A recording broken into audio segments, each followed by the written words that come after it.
Welcome back to the modern mystic, where we fall asleep inside the quiet lives of history's greatest minds. Tonight, we spend time with Maya Angelou, moving quietly through the gentle memory of her writing rituals, honoring the slow hours she spent inside rented rooms, finding her way through silence and presence. What if genius was quiet? What if healing was found in soft repetition? What if greatness was mostly uneventful? This isn't a story. It's a slow remembrance. Everything you'll hear is rooted in Maya's real life, told softly and at the pace of her mornings. If you've ever felt slow, lost, or unsure where you're going, this gentle memory will help you feel seen and understood. Let your body settle.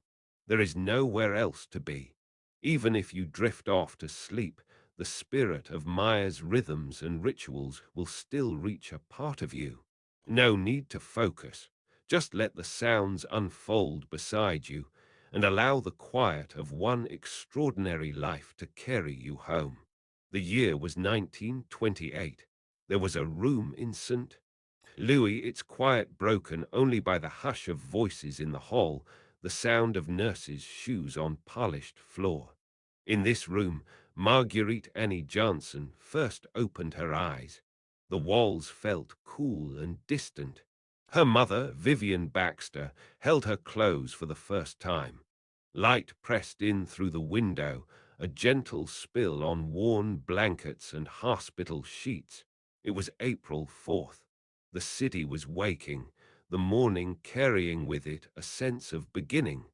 For a moment, everything was ordinary, just breath, and the faint creak of a bed as mother and daughter rested.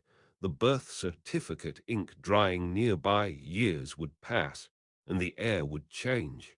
By Marguerite's third birthday, she and her brother moved south, packed suitcases, careful hands folding dresses and socks. Their train rolled through fields and towns, Missouri slipping into memory, Arkansas not yet familiar. The journey was long, marked by the constant shudder of steel wheels and the roughness of train seat fabric under her legs. With each mile, the landscape softened. The wood of passing houses, roadside dust rising, the rhythm of distance between what was and what might be, stamps, Arkansas. The heat pressed down in summer, thick and unmoving. Marguerite's grandmother's house stood near the church, wooden slats gray from sun and time. Doors creaked, floors settled under small feet. Screens let in the afternoon light and the sound of cicadas, the air already filled with stories not quite spoken aloud. The mornings began slowly. Cracked eggs in a small kitchen, water from the well, the soft, worn feel of linoleum under bare feet. These early days, quiet, repetitive, shaped her first understanding that life begins in silence and continues in routine.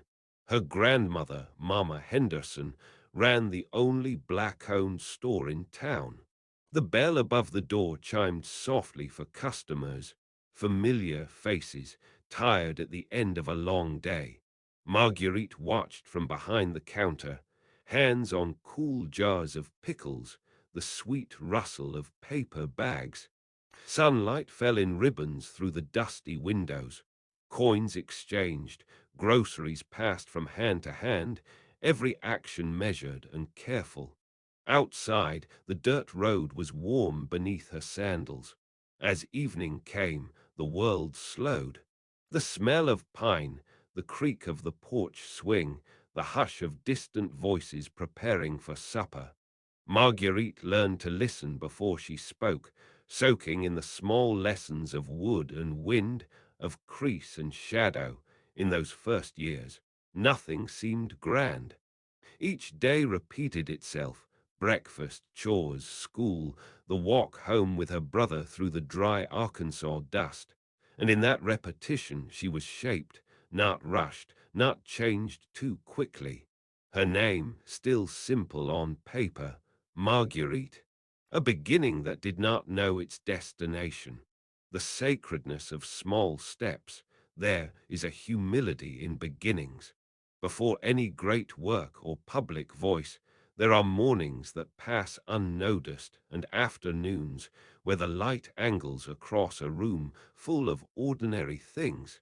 In the small wood-framed house in Stamps, Arkansas, a young Maya moves quietly, the hush of careful footsteps on worn floorboards, sunlight breaking through thin curtains. The air smells faintly of flour, of old books, pages soft with use, a Bible with creased leather always nearby. Her grandmother, Annie Henderson, sits at the counter, hands busy in floured dough. In these moments, Maya learns patience.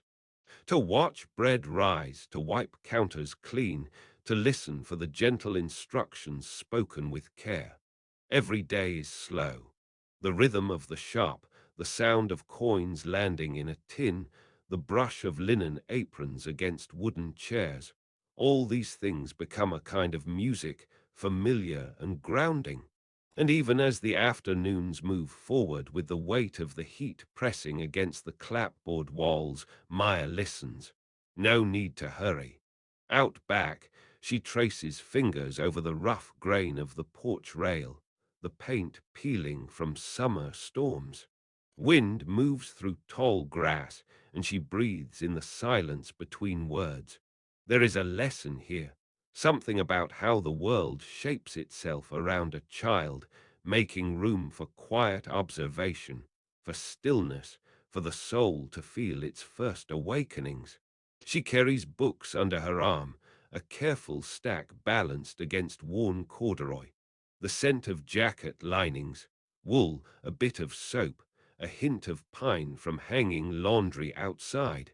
She reads by lamplight in the evening, tracing each sentence, letting meaning settle deep. The dictionary sits heavy on the desk, and she learns to find comfort in looking up words, reshaping confusion into understanding. Night falls slowly in these childhood rooms. Her brother's breathing is steady in the dark, a steady rhythm, grounding her in safety. Sometimes the world outside turns colder. Maya meets silence, sometimes chosen, sometimes given. In these stretches, life feels paused beneath the ceiling of pine and stars. She comes to know that even loneliness is part of the shaping. In the hush between events, the soul listens, each experience, hard or gentle, entering her quietly, waiting for its purpose to unfold. There is nothing hurried in these beginnings. The soul does not rush toward transformation. It gathers what the world offers, piece by piece, out of difficult places, out of gentle ones too. Step by step, with every quiet morning, some part of the spirit prepares for what will come. Everything, each whisper between shelves, every glance through the market window, each silent struggle, is offered up as material for becoming. Underneath it all, there is a steady knowing that she is called in her own way through every ordinary detail. Out of one life, a pattern forms, and out of the silence, something lasting begins to take shape. Sleep now, inside the slow hours of those childhood rooms where nothing was wasted, and every morning was its own gentle invitation. The morning would begin with the sound of feet against worn wooden planks, each step softened by the hush of early sun filtering through thin curtains. In the small corners of the house in Stamps, Arkansas, Maya would find her older brother, Bailey, already awake, sometimes gazing quietly out the window, the same window they both had peered out of for years. There was comfort in his presence, close, familiar, constant. He was the first sound she heard, even before the rooster or the rhythm of her own breath. Their grandmother, Annie Henderson, often moved about early, her dresses rustling softly as she checked the shelves in the store. The faint scent of flour and fresh bread carried through the walls. Before anything else, before voices or chores, there was the certainty of belonging, of being in a house shaped by repetition and routine. Some mornings, Bailey would trace the edge of the table with his finger, waiting for breakfast to be served, a simple act that made the world feel predictable, if only for that moment. Their bond was a quiet one, woven through each shared glance and secret, wordless jokes exchanged while sweeping or folding. Even when nothing needed to be said, Maya could feel her brother's nearness, like the steady weight of a favorite blanket. On days when sunlight pooled in the kitchen, Maya watched her grandmother pour coffee into a cup, hands steady and sure. The carved wooden countertop felt cool beneath Maya's palms as she lingered nearby. The clink of a spoon against ceramic joined the background sounds of family. Bailey's voice, low and careful, her grandmother's footsteps across the linoleum. These details anchored Maya to the present, the shape and place of family. Even when laughter was rare, there was still a rhythm, a safety, a collective breath shared at the beginning of each day. Memories settled even deeper during the afternoon hours, when Bailey would sometimes leave a pencil stub or bit of string at Maya's place. Small tokens, but meaningful in their own quiet language. The cotton sheets in the bedroom had been mended many times by their grandmother's hands. Against the softness of the linen, Maya's heart felt held, as if each stitch was an unspoken promise that wherever they were sent, home could be rebuilt again. The days were not fast, nor was the shaping of identity. It happened gradually, in the way shoes were left beside the bed, the way the porch sagged under the growing weight of two children, the way each move, from stamps to a parent's home and back again, created layers that would never fully fade. Even displacement carried its own scent, the wax of suitcases, the crinkle of last-minute packing, her brother's fingers brushing hers so briefly in reassurance. Family was not always a place, but a tether, a memory that hummed quietly in the spaces between words. Every evening, bay leaves and spice from the kitchen drifted through cracks in the window, mixing with the sound of Bailey telling her stories, their voices nearly lost in the lull of crickets and distant train whistles. The world outside their walls often changed, but the feeling inside, anchored by breath, footsteps, the hush of a grandmother's love, remained impassably steady. When Maya was sent away or called back, her brother's presence shaped those transitions. The feel of his hand, lingering when they said goodbye, the echo of his laugh, softer each time but never forgotten. Maya learned slowly that family was sometimes scattered, sometimes close. Yet, even in separation, the memory of home moved with her, like the sound of old floorboards, the coolness of linen at night, or the taste of familiar food. Her formation was not in grand events, but in the slow accumulation of ordinary days, remembered by touch, by voice, by the soft promise of being seen. Sometimes the sound of a breakfast table lingers in memory more than any applause. Before Maya opened notebooks or sharpened her pencils, she moved through mornings colored by the ordinary rituals of family. The quiet click of dishes, the worn grain of the kitchen table, the hush that would settle after voices faded away. If you listen closely, you can almost hear the space between sentences, something she carried with her.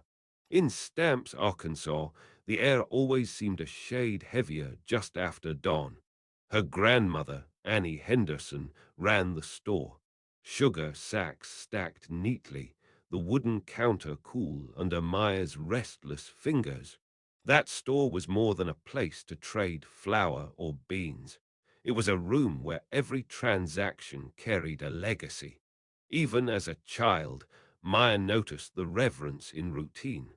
How the same faces passed through, how the world outside their door could be uncertain. But here, behind the counter, there was steadiness. Each morning in the store was a repetition, a pattern, an unspoken understanding passed down between generations. This was not a dramatic story, but a seed of knowing that people are mirrors placed around us with purpose. Again and again, dust would cling to her shoes as she walked home.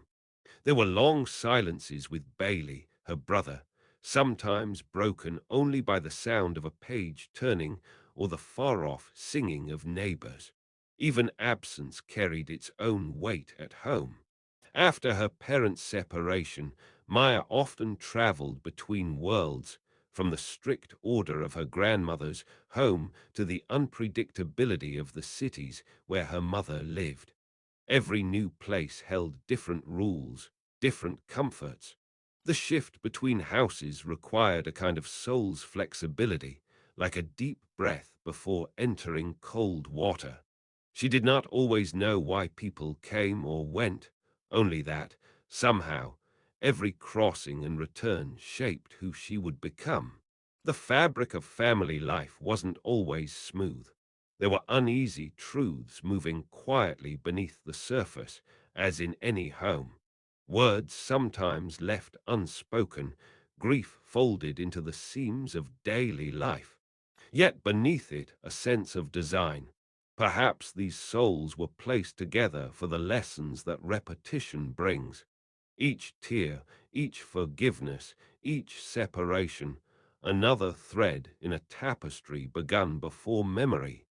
If you look back with gentle eyes, you might notice how each relationship, no matter how imperfect, helped prepare her, and by extension, us, for something she did not yet see.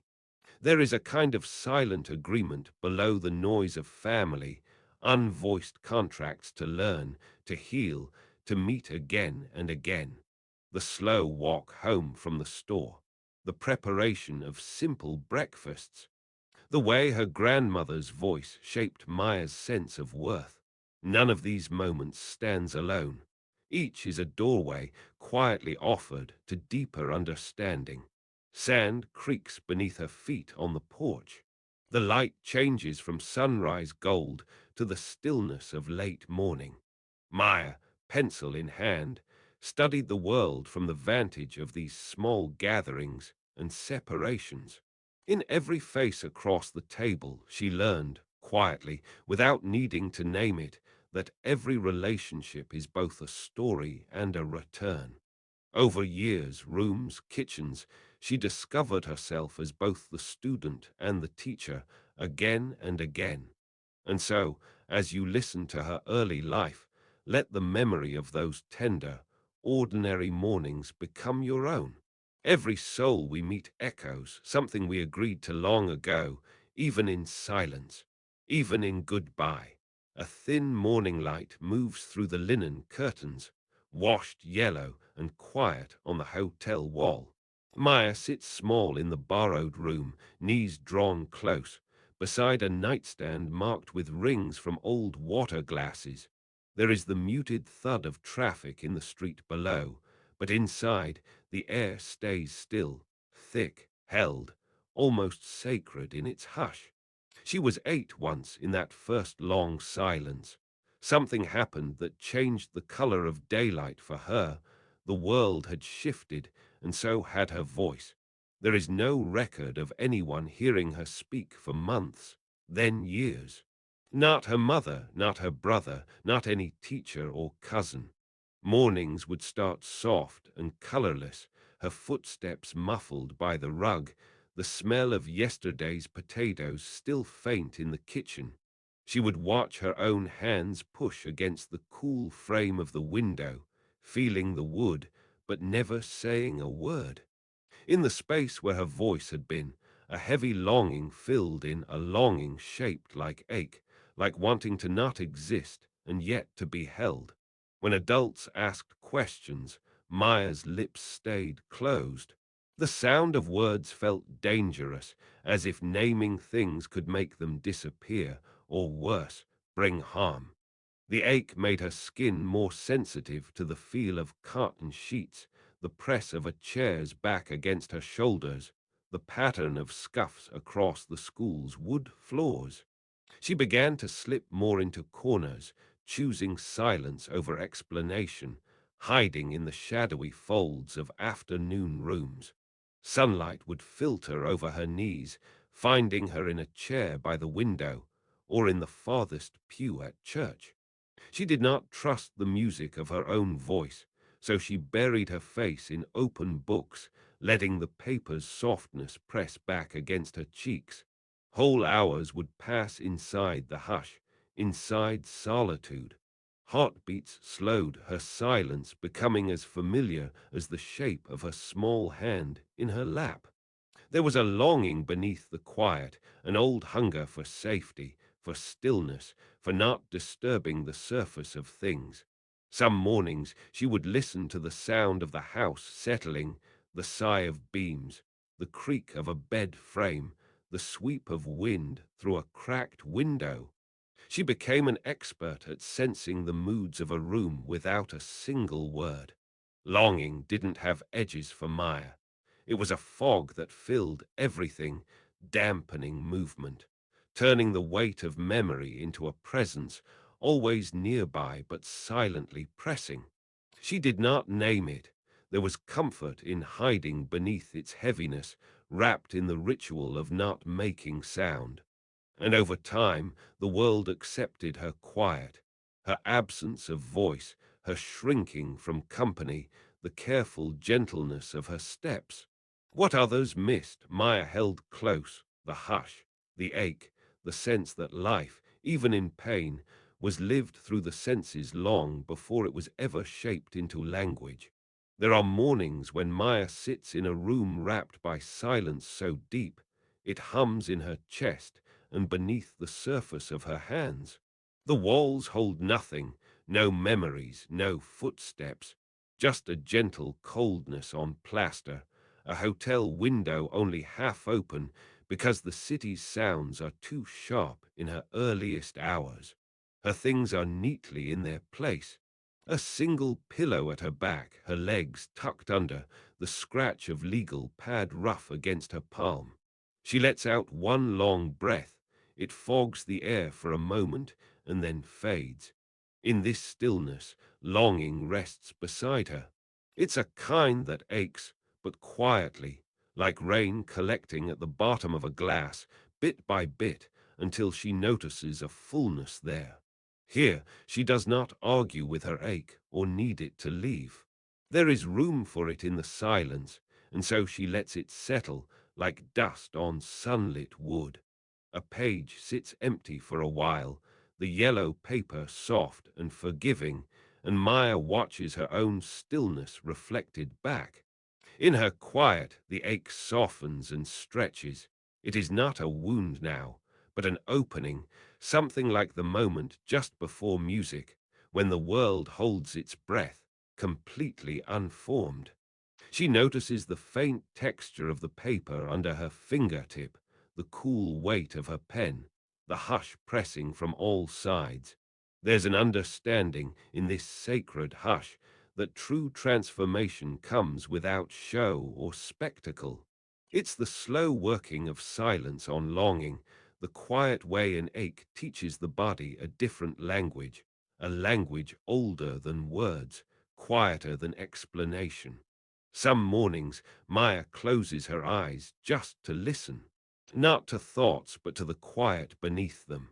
The ache remains, a companion, not a threat. In the gentle hush, the lines between pain and hope blur softly, the way dusk mingles with evening air through thin drapes. She has learned that silence is not empty. It is heavy with presence, with possibility. In giving up the urge to fill it, she lets something in, a slow, healing rhythm that cannot be rushed. The ache inside becomes less of a cry and more of a pulse, guiding her hand as the first word lands on the waiting page. Even her waiting feels sacred. Even her ache becomes part of what is remembered long after the pen has drifted into rest. In this space of longing, Maya understands that listening is its own kind of healing. The room, the legal pad, the unopened sherry by her feet, each holds her quietly until the ache inside shifts, transforms, not gone, but no longer alone in the dark. The transformation is not sudden. It is as gradual as sunlight sliding across a rug. And so she remains, letting silence do its slow, invisible work. A thin November light pressed through the blinds in a small apartment, one with scuffed carpet and a kettle that rattled when it boiled. The air always smelled faintly of starch and coffee grounds, the sort that settles in corners and reminds you of yesterday's hope. In those first quiet hours before dawn, Maya would press her palm against the rounded countertop and listen to her son breathing through the wall, steady, small, unburdened. She lived for him, and in those earliest mornings she lived for a feeling of enoughness. At 17, with her son swaddled and tiny, time became a kind of noise. Babies cried, buses hissed past outside, and coins clinked in her uniform pocket after a double shift at the diner. The smooth weight of each coin felt different depending on the hour. Some nights it meant bread and milk, others just the proof she'd given all she could for a day. Sometimes days blurred, and Maya would run her fingertip along the rim of a chipped mug, pausing to remember what it felt like to rest.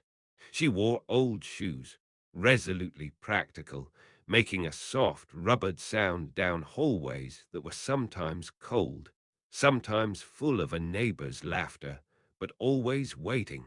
Before she learned how to use her voice for truth, she learned how to hold silence in her body, how to inhabit each ordinary task with the weight of someone certain these small motions mattered. She'd hang uniforms on wire hangers, steam curling up from the iron, a gentle mist against her wrist. The scent of fresh cotton was a kind of prayer, simple, wordless. She worked wherever someone would hire her. In kitchens, wrists dappled with burns, she flipped hot patties on a crusted metal stove, the air full of grease and pulsing with fluorescent light.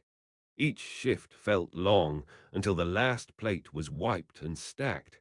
It was never about the money, never enough for comfort, but about returning home to that single room, stepping quietly, careful not to wake Guy.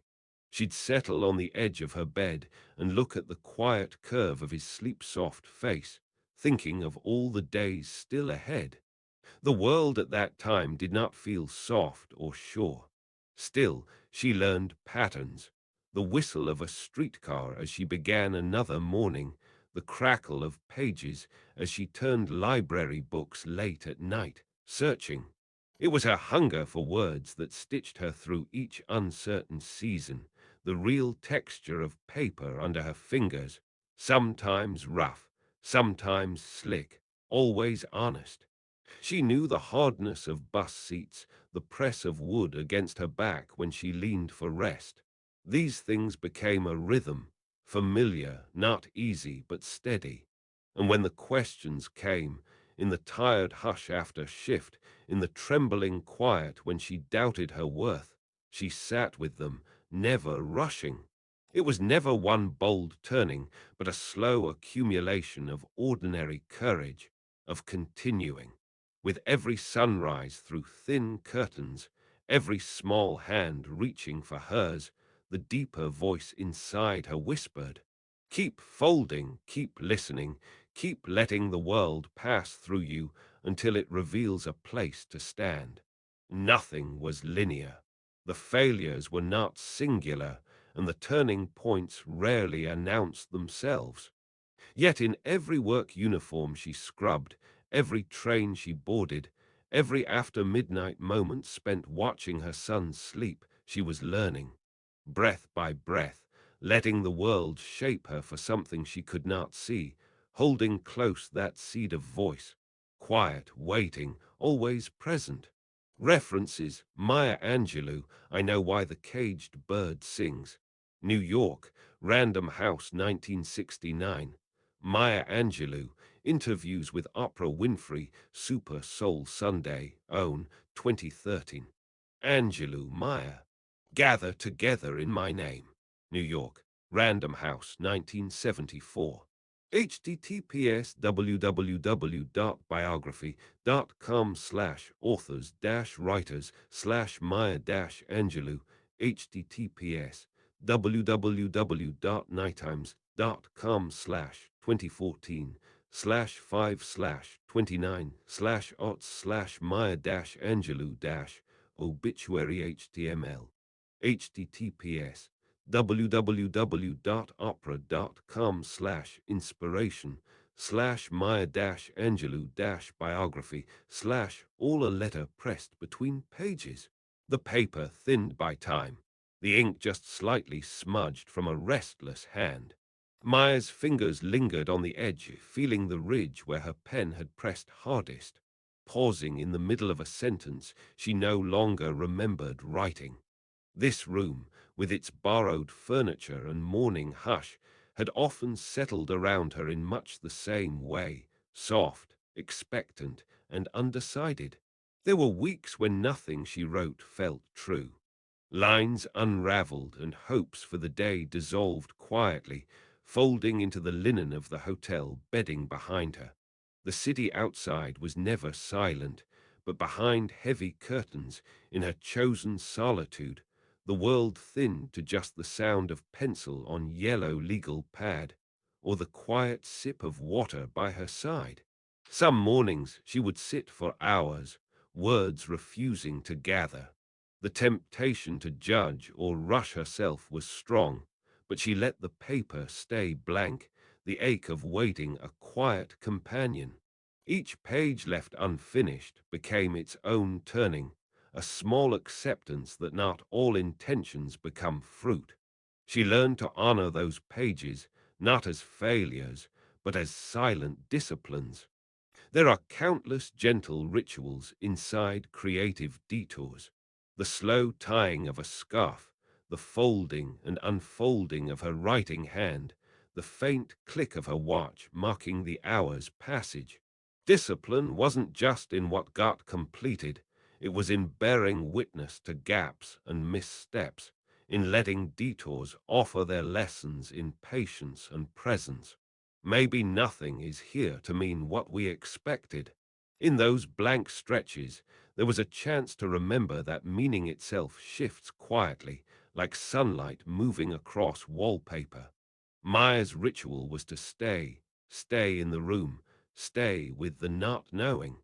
Every delay softened her, every setback invited her to listen deeper. The rhythm of beginning, stopping, and beginning again became her truest practice, a gentle settling into the unknown. She let her purpose reveal itself slowly, like a line appearing on the page only because her hand kept moving. No moment was wasted, even when it felt small or lost. A folded towel, cool beneath her elbows, the hum of distant traffic outside the window, a world continuing, indifferent to progress or pause. She did not force her voice forward. Instead, she let herself inhabit the detour fully, trusting that even this, especially this, was part of the rhythm that shaped her life. Discipline, beneath all its outward forms, was this patient beginning again. And with each new page, she honored the quiet knowledge that every detour is simply another way to arrive. The day always began with a quiet purpose. There was no rush in Maya Angelou's steps. The hallway carpets of the rented hotel softened the sound of her shoes. She closed the door gently behind her, letting the click dissolve into the hush. Light sliced across the unfamiliar table. Bare wood, empty, except for the essentials she carried each time. Her Bible was always the first thing she set down, its worn cover pressed beneath her palm for a moment before release. The dictionary followed, heavier than it looked, spine lined with comfort from her fingertips. Then a single yellow legal pad, edges crisp, a pen laid alongside. Close by, the ashtray, clean at the start. Her bottle of sherry stayed capped until afternoon. She sat with her knees drawn under the table, fabric brushing softly against skin, always the simplest clothes. One by one, she placed the objects at the same angles, always facing the window, letting daylight fall across them all. There was no music.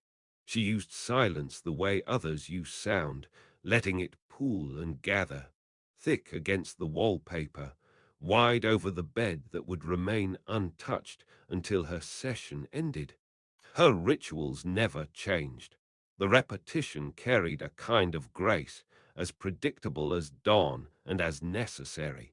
Each morning in a new city, she returned to herself through these rhythms.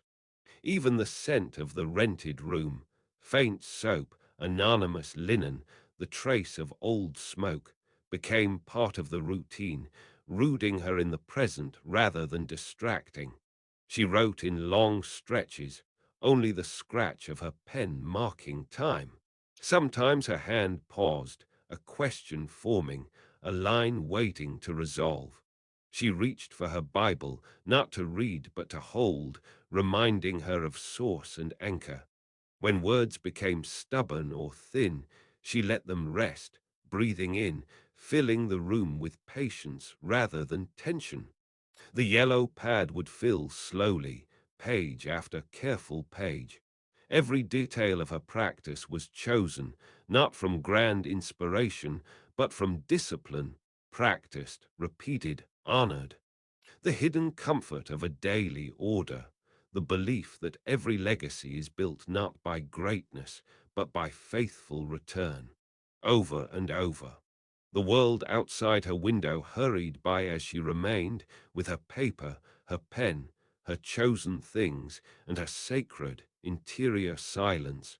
The afternoons in Maya Angelou's rented room always carried the same quiet repeat. Sunlight faded against heavy curtains. The desk held the same shuffle of paper and pen, a gentle clink as she set down her glass of sherry, the low hum of a distant hallway, somehow always the same.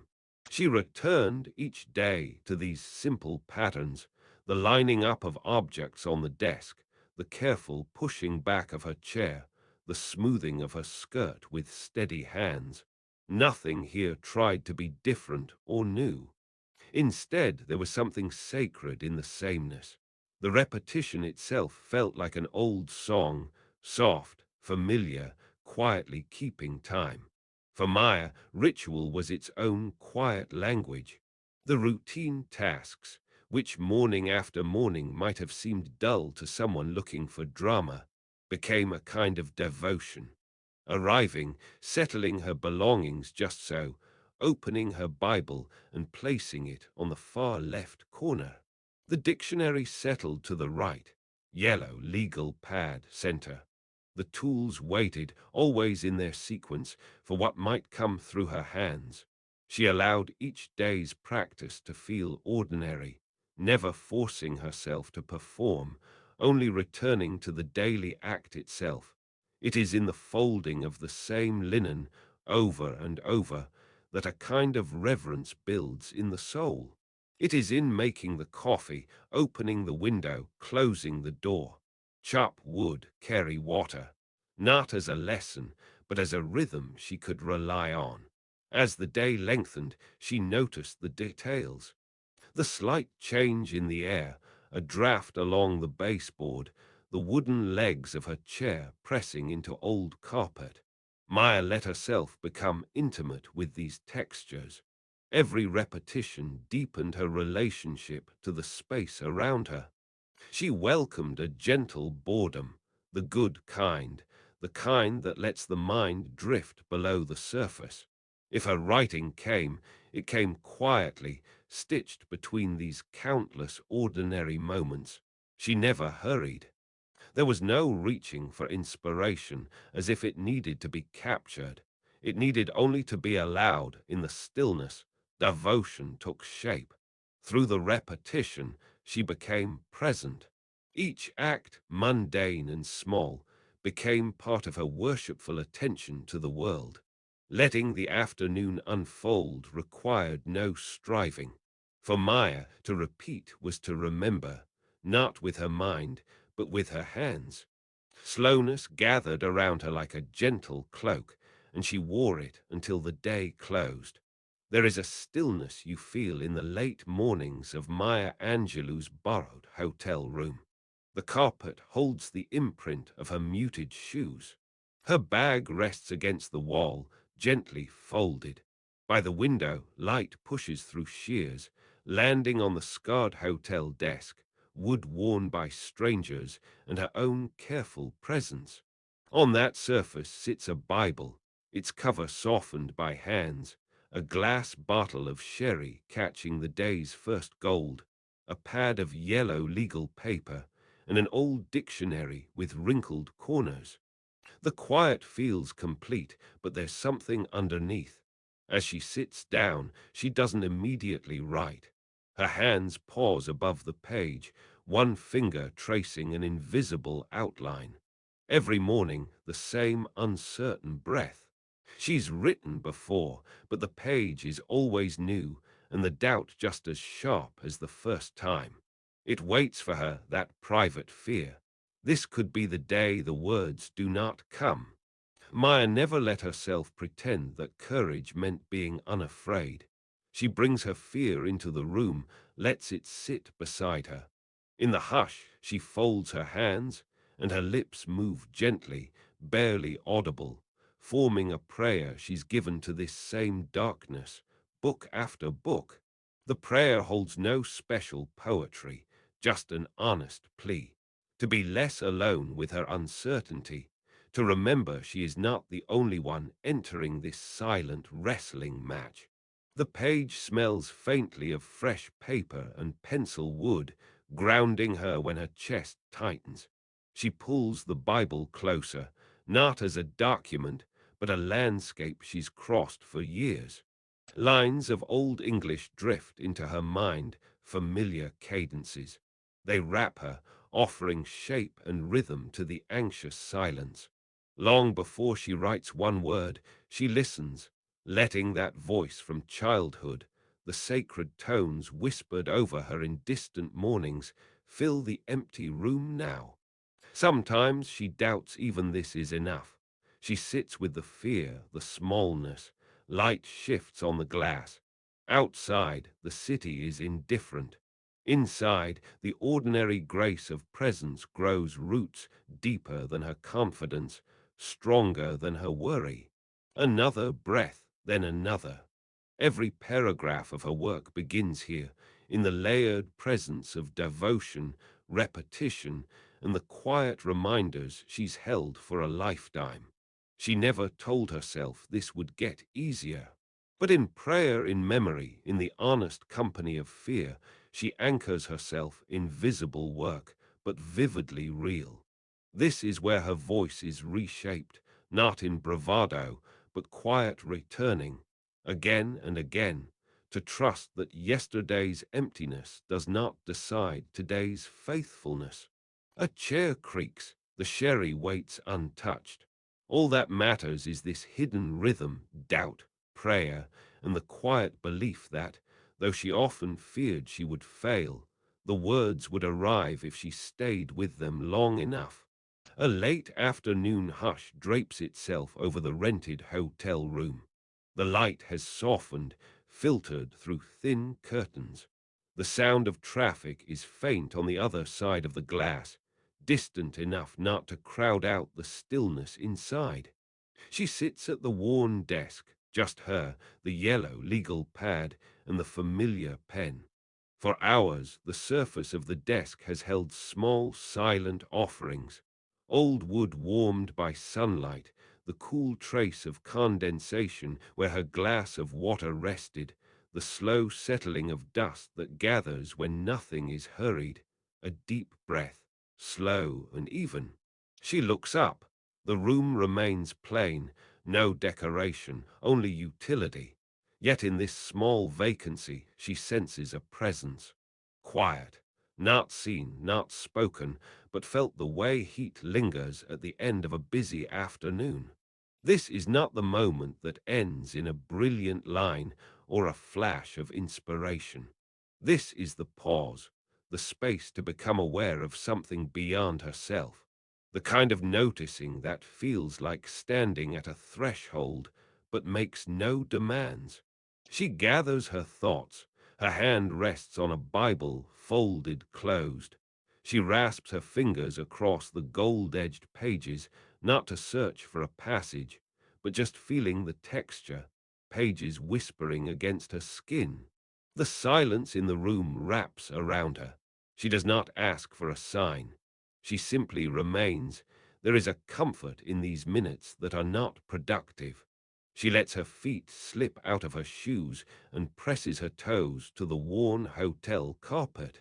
A tiny act of grounding. As she sits, she notices that old familiar current, a sense that, in the calmest corners, fear no longer finds her. The more she lingers in stillness, the fainter the worries become. It isn't a triumph, but a slow fading, as if love gently outpaces doubt just by being steady. Maya does not rush herself to write again. She listens, not with her ears, but with her whole presence. Each breath is a permitted pause. There is no pressure, only the safety of this quiet. She remembers what it feels like to be observed by something caring, unhurried, something that does not need her to be impressive, only present. Her fingers stay curled on the closed Bible, cool leather beneath her palm. No need for words yet. Just her, the dim light, the soft exhale after a long morning, the little rituals, removing her watch, straightening the paper on the desk, uncapping her pen, are not for productivity, but for reverence. Behind them, hidden in the slow pulse of the afternoon, is that devotion, not showy, not loud, but steadfast. She feels how it asks nothing but her presence. She offers this quiet as a kind of acceptance. In the echo of her own heartbeat, in the nearly invisible movements of light across the wall, she finds her way back to the work, not from force, but from being gently held. And in that holding, God is not mentioned, but felt. A perfect love that quiets all else, like hands cupped around a flame, keeping it safe. Her feet cross at the ankles beneath the chair. The legal pad remains untouched for now. In these hidden stretches of devotion, when no one is watching, no applause will come, she is still seen. She is never alone. And as afternoon leans into evening, she lets that knowing be enough. The room was always spare, intentionally so. Stacks of yellow legal pads resting unevenly on a side table. At the edge of the bed, her satchel sat, worn along the handle, a little softer with every year. In the quiet, she reached for a freshly sharpened pencil, weighing its slender body between her fingers before settling on the blank page. The curtains were closed to the midday sun, fabric muffling the sounds of the city outside. There was nothing hurried, just the steady scratch of graphite, a rhythm known to her alone. This is how hundreds of mornings and afternoons bled into one another, marked by the scent of wood and paper, the slight tremor in her hand from concentration. Rows of words lined up patiently, scribbles and cross-outs, a ritual so familiar it became her way of marking time. Each day she would press her thoughts into the paper, line after line. Sometimes the phone would ring, one of her mentors, asking after her spirit, not just her work. She listened, still and attentive, letting the voices of those she trusted fill the room with something unhurried. The comfort of knowing she belonged to a lineage held up by artists and thinkers who once faced deadlines and doubt. Over the years, ideas layered gently atop her shoulders, each conversation a small stone added to the foundation she built with her own hands. A bottle of sherry sat untouched on the table until early evening. It was more symbol than sustenance, a reminder to pause, to mark the end of intense focus with a tiny act of care. The air inside the room turned denser as her concentration grew. Her notebooks grew heavy with revisions. She circled, underlined, pulled words apart only to stitch them together with greater care. Letters from friends, real envelopes, faintly scented, handwritten, rested beside her, too. She opened them when her mind wandered, reading slowly, running a finger along the curves of familiar handwriting. A gentle reminder, again, that creation was rarely solitary. Her life was shaped not just by her hands, but by the persistent companionship and encouragement that arrived unexpectedly. She produced page after page, not in grand sweeps, but through the unglamorous persistence of returning. Deadlines grew near. Some work came quickly, but most did not. She waited for language to arrive honestly, even if it meant spending hours staring at the same sentence. Genius for her was less a spark and more a practice, showing up, even on the least luminous days. The silence in her rented room became a vessel that caught every idea. No matter how small or raw, the lamp on the nightstand gave a circle of golden light across the desk. Some afternoons she leaned back and closed her eyes, listening gently for a phrase that rang true. Sometimes it was years before a piece felt finished. She did not hurry through discomfort. Self-editing was its own act of devotion, and the urge to perfect a passage was as ordinary to her as breathing. There was no finish line, only the next morning and the next. Her notebooks filled the suitcase tucked beneath the bed. She was a visitor everywhere, but always at home within the familiar confines of her routine. Her genius lived not in flashes, but in the persistent, gentle immersion of returning again and again to the desk, to the silence, to the page. There is a particular stillness around Maya Angelou at her rented hotel desk, the dim lamplight mellowing on the faded flowered wallpaper, the weight of the sherry bottle at arm's reach, the wide surface of the yellow legal pad half filled by slow script. Each line of ink maps a devotion, a daily return to the solitude she chose and chose again. There is no urgency here, only the patient circling of a mind around a wound, returning, pressing, until something new stirs beneath the surface. The worn sheets of the bed behind her remain undisturbed. Each morning she would arrive early, shoes paused by the door, the world narrowed down to these quiet walls, the familiar ritual. Before words came, the silence would settle heavy, like settling into warm bathwater, a hush with its own gravity. Only after sitting, breathing, letting the weight of the world's noise drop away, would her hand reach for the pen. A kind of watching began then, attention deep and deliberate, following a thought, turning it over, holding it up to inner light. She lingered in the threshold, teasing apart memory from imagination, old pain from possible grace. For Maya, this sacred obsession of showing up, returning, writing through hours of stillness and struggle, was a kind of silent initiation. The daily commitment did not start with genius, but with repetition. A certain page, a certain hour, a certain hush. Day after day, she would let herself be transformed by the act, yielding to the fire of her own persistence. Sometimes the words felt stubborn, the air thick as velvet pressed against her mind. Sometimes language would open as if by invisible hands, every phrase turning clear, necessary, right. But always it was the rhythm, the showing up, that counted. The slow transmutation from quiet inwardness to something spoken, and finally to something shared. She did not speak much in these hours, not to herself or any present guest. When her hand grew tired, she'd set the pen down, fingertips tracing the grooves in the cheap hotel writing desk, feeling the slightly splintered edge as if it might reveal a clue.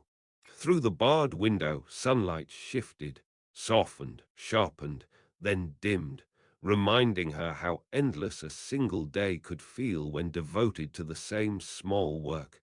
Genius was not a blaze but an ember, carried carefully, kept alive through discipline, repetition, and gentle tending.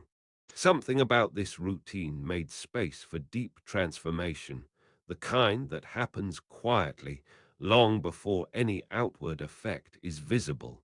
She wrote herself new every day, letting the old sharks and sorrows dissolve in the careful heat of her attention. Each day she began again, not knowing if the words would come, yet trusting the movement, trusting what might be born from this slow, persistent devotion. Obsession, for Maya Angelou, was not compulsion or frantic energy. It was a sacred settling, a willingness to stay, to live for a while inside uncertainty, to bear witness to her own depths and bear them gently into daylight. In that space, even the air held its breath, listening with her, as the edges of transformation softened, and what was hidden became a little more true. Some afternoons she would pause, letting her gaze drift over the lined paper, feeling the cool ripples under her finger. She understood that creative fire was not dramatic, it was enduring, a steady presence. Over time, this quiet work shaped something deeper than the words themselves. It shaped the woman, hour by hour, lesson by lesson, into the vessel she was meant to become. And as the day stretched long and slow, she trusted the sacredness of this pattern, the deep, grounded rhythm of obsession, knowing that each gentle repetition, each word written or left unwritten, initiated a transformation that needed no witness but her own remembering. The edge of daylight presses against a dull hotel curtain. Maya sits at her desk, fingertips resting on thin paper. There is a faint creaking, a sound from the hallway, or perhaps the shifting of her chair against the floor. On this morning, the silence is heavier than usual. It feels filled, not empty. Her pen hesitates in her fingers. Instead of writing, she simply looks at the wall, noticing how the paint is slightly chipped where past guests must have brushed too close by with luggage or anxious hands. The rooms have changed over the years. Different cities, different neighbors on the other side of the wall, but the same careful ritual. She arrives before dawn. She places her few objects down: a Bible, a dictionary, a bottle of sherry, a yellow pad. There is always a moment after setting these things in a neat row when she lingers, thinking about what is not here, about her son, the life back home, the soft weight of friendships that faded as the world began to call her name.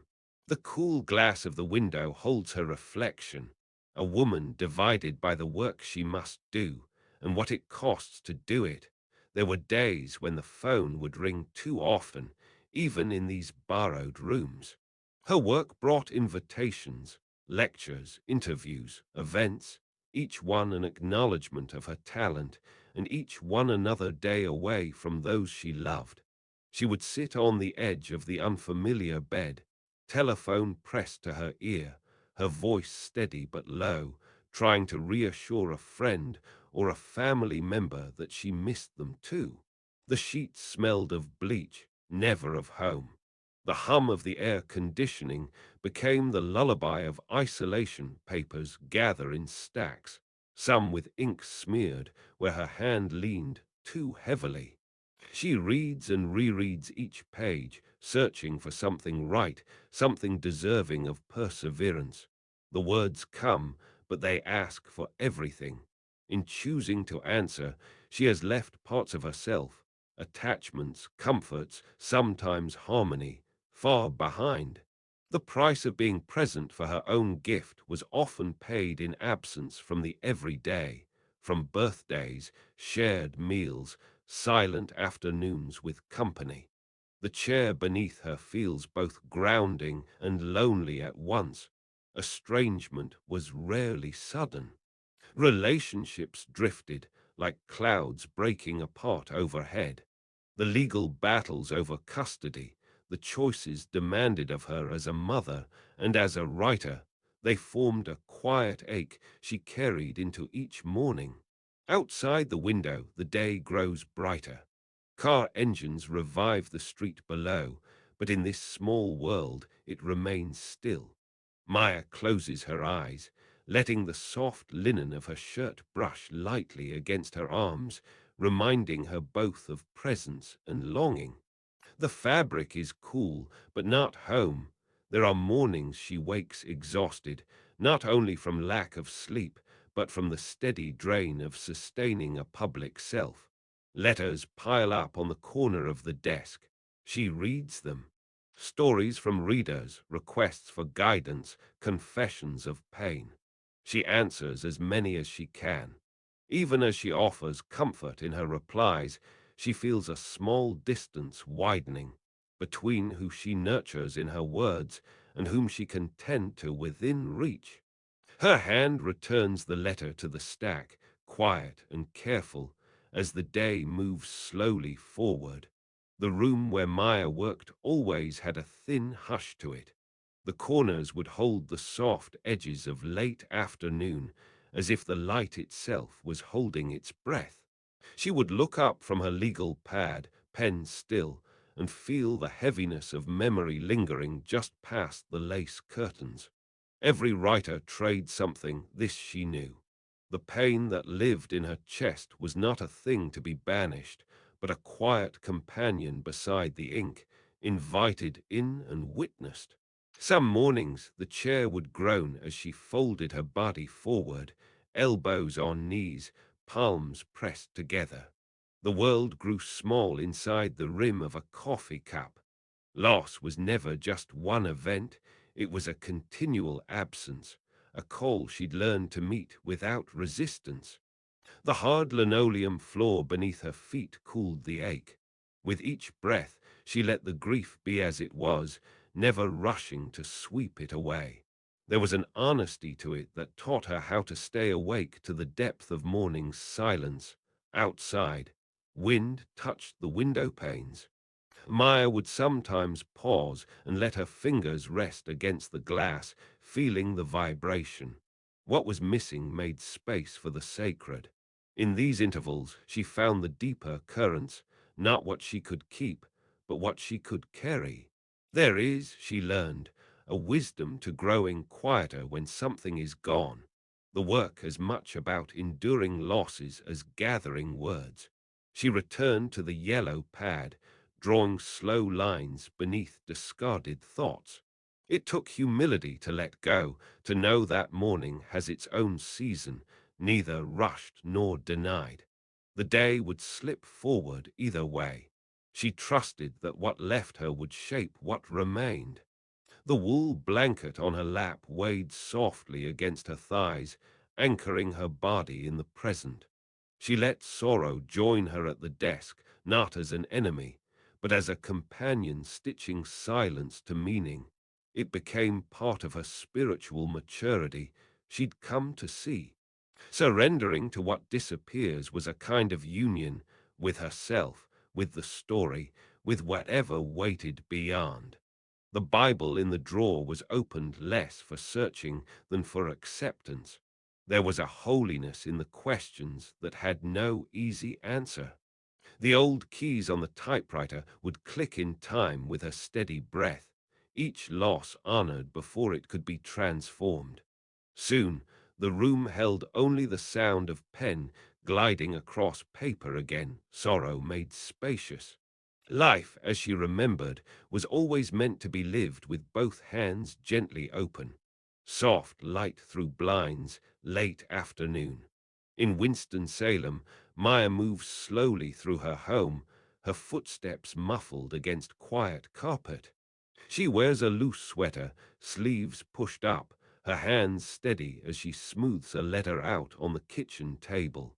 The teapot whistles faintly, and outside, branches shift with the wind, casting gentle shadows across the countertop. There is no hurry.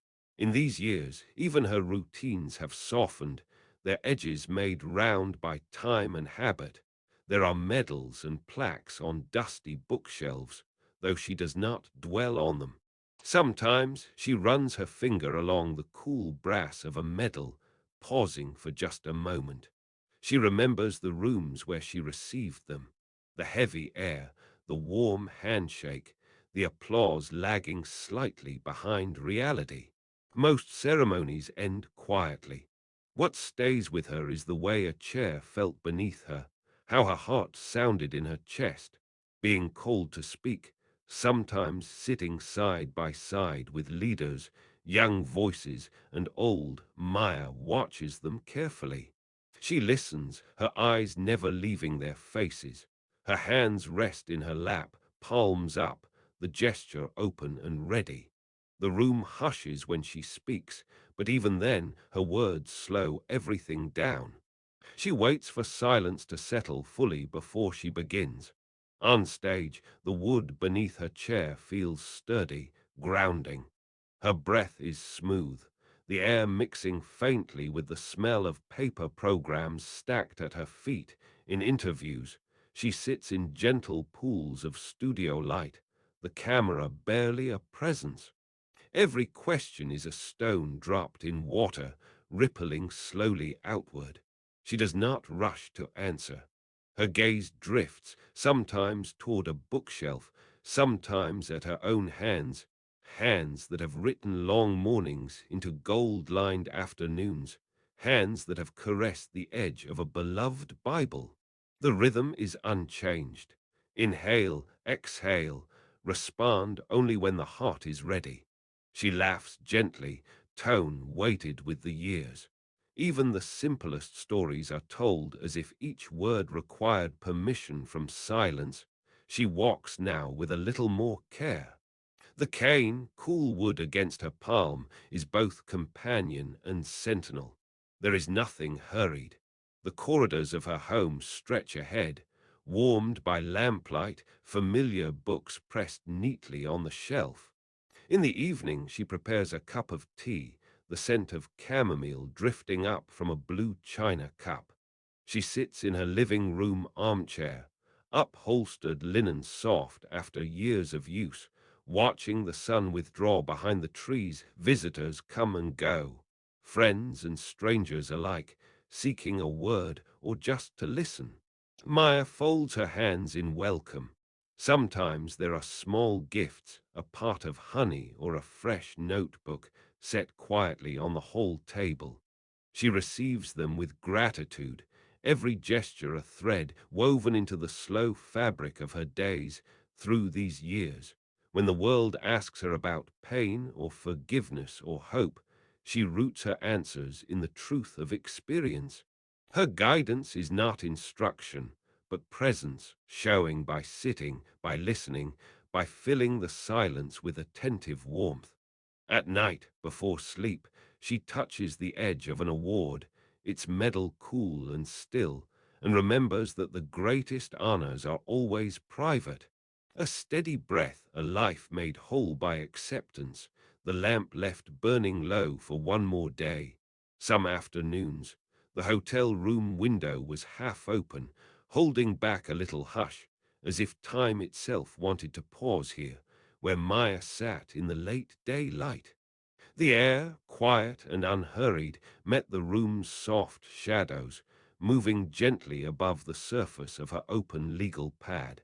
The pattern of her days had slowed over the years, yet there was a steadiness in every small ritual, the steady reach for her dictionary, the careful placement of her pen, the familiar weight of the thick hotel curtains drawn just enough to mute the sun. The aging of the body, she had noticed, seemed to invite a deep quiet that was not present in younger days. In the morning, the water would run a little longer against her hands. The way she pressed her palm against the cool glass of the window connected her to every year that came before this one.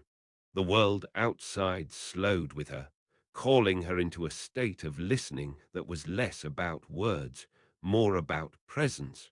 In these pauses, breath met breath, and the room became a witness, soft, patient, holy in its ordinariness. Sometimes she would sit without picking up her pen, noticing the sound of fabric against fabric as she shifted in her chair. There were moments when even the whisper of her linen sleeves brushing against the old wood would be enough. Elder consciousness is not about answers. She sensed this. It was about the willingness to remain open in the stillness. Wisdom arrived quietly, not with proclamations, but by inhabiting each space fully. The air knew her now. It moved around her fingers with gentle recognition.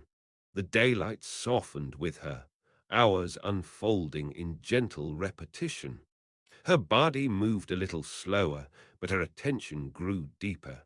She would recall memories in textured fragments, the way sunlight touched the walls in her childhood home, the heaviness of the old Bible's cover beneath her fingers, the comfort of thick socks on a cold morning. Everything was slower, everything quietly bright. She received these moments without effort, letting them land within her like silent gifts. Transmission, she realized, was not an act of performance. Sitting by the window as dusk drew closer, she felt that what was most important could only be given wordlessly. It was in the way she allowed her presence to fill the room, steady, receptive, unhurried. Those who came after would find their own rituals, perhaps, but the echo of her patience would linger like a scent in cotton. The years, she saw, did not dim the soul but clarified it, making it transparent and gentle.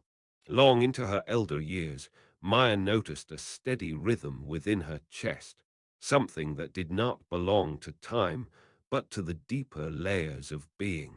She honored her tiredness, letting the weight of the afternoon blanket meet her shoulders without resistance. The world outside grew soft with shadow, but inside the clarity of simple presence remained. She was a witness, a vessel, a quiet transmission of light. In her stillness there was a living wisdom that asked for nothing, offering itself in the hush between each word and each breath. There was always another layer beneath the inked lines and quiet mornings. Maya would finish her pages for the day, her yellow legal pad filled with the weight of memory, and yet something softer would linger. She would sit for a moment, hands resting gently on her lap, listening to the silence. Sun filtered through the heavy hotel curtains, dust patterns gently appearing and dissolving across the thin cotton of her blouse. It was in those still spaces that her hopes gathered, fragile and real, as if the air remembered something she did not speak out loud. The leather of her chair held the imprint of her frame, and as she leaned back, her breath slowed. She let herself drift, half awake, into a private landscape behind her closed eyelids. Maya spoke of dreams as if they were companions, unseen, but with a texture just as honest as the worn cover of her Bible. Some mornings she would recall them, in others their edges faded into the hush. but they left a marker, a tremor that would guide the shape of her words the next day, even when she could not name their source. She trusted the messages that floated up in this fog. Sometimes it was a phrase, sometimes a feeling, something she would reach for without rushing. Her pen might pause above the page, tracing the echo of last night's dream. The chill of the hotel glass on her fingertips, the muted rattle of traffic below, all of it became part of the space where her imagination lingered. Maya drew from a well deeper than memory, from a place she called intuition, an inner sense that life was always whispering if she listened without forcing or searching. There was no hurry, there was only noticing. Later, as she folded her day's pages, she regarded them with a quiet gratitude. They were not just her story. They were glimpses, she believed, of another world, one that moved beneath the surface, sometimes with prophecy, sometimes with mercy. She trusted that her vocation was not merely to write, but to witness. The pen on yellow paper, the light on the desk, the hush before afternoon, each was part of her practice for listening. Her work in daylight and in sleep was shaped by the dreams that found her, and by the hope that, in remembering gently, something true would rise from the silence, the quiet inside a hotel room at midday. There is a muted glow behind the closed curtains, diffused by thick drapes long faded by sun. The hiss of the radiator is a gentle undercurrent, a rhythm beneath Maya Angelou's pen as it moves once more across the yellowed surface of her legal pad. Sheets are still rumpled where she perched earlier, cushioned by their hospital cleanliness now. She sits at the small desk, the weight of her back against the wooden chair. Each item around her holds its place, dictionary, Bible, sherry glinting inside the bottle. The scratch of her pen is measured, metered, spaced with slow breaths. She pauses to rest her hand, gazing at the emptiness of the page, letting the stillness build a bridge between thinking and feeling. Outside, the world carries on, car horns, the echo of footsteps on hallway carpet, a knock from another distant room.